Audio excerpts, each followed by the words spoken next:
Let's talk about the markets, that generic term that we all love so much. We're going to look at the S&P 500. Again, your investments are probably not a mirror image of what the S&P 500 is giving us. But let's talk about what people are really focusing on. And I would say that is a year to date of the S&P 500. So if you look at year to date, and this is through May 9th, but if you look at that, the S&P is down 16.26%.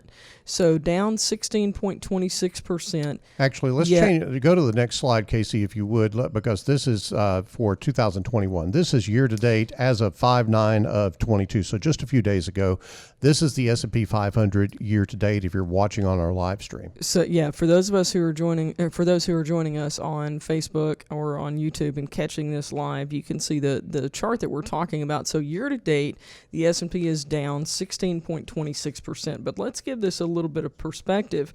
In 2021, it was up 26.89%. So if you were in it in 2021, you were up for that full year 26.89%. But now let's look at the reality of the picture from 2021, so January of 2021 through May 9th. So guys, at this point, we're not looking at where am I year to date or where am I just in whatever shorter period of time. But from January of last year, including the downturn of this year, you're actually still positive 6.26%. Now, yes, we've had a downturn from the high point, but if you're staying invested, if you're not withdrawing from these sources, guys, this is a critical, frankly, a very critical illustration of why we do buckets for our retirees, because we know these downturns are coming. We're going to talk in just a little bit on the show about what the second year of any presidential term normally looks like, and particularly the second quarter of the second year.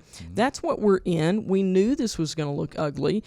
We didn't know about Russia and Ukraine. There's a lot of details that we didn't know as far as the why, but this is normal to be down during this period of time.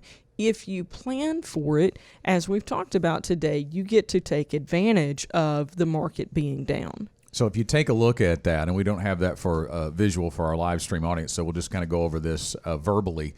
But LPL Research provided not that long ago, a quarter-by-quarter look through the presidential term, okay? So if you break out a 4-year presidential term into quarters, and you take a look at what historically the S&P 500 index has done, what kind of performance it's had, there have really only been 2 quarters that have been negative.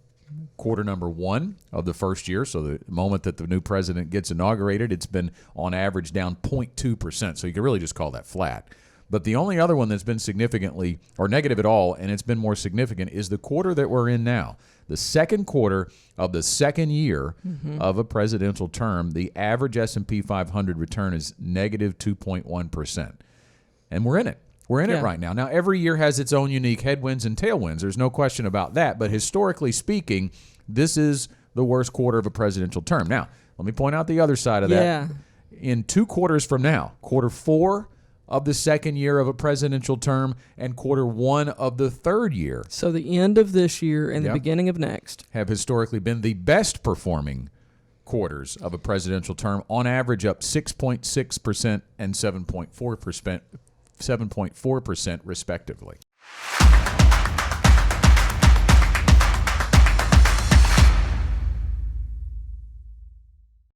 Want more content like this delivered to your inbox weekly? Visit fastest4.com to learn more.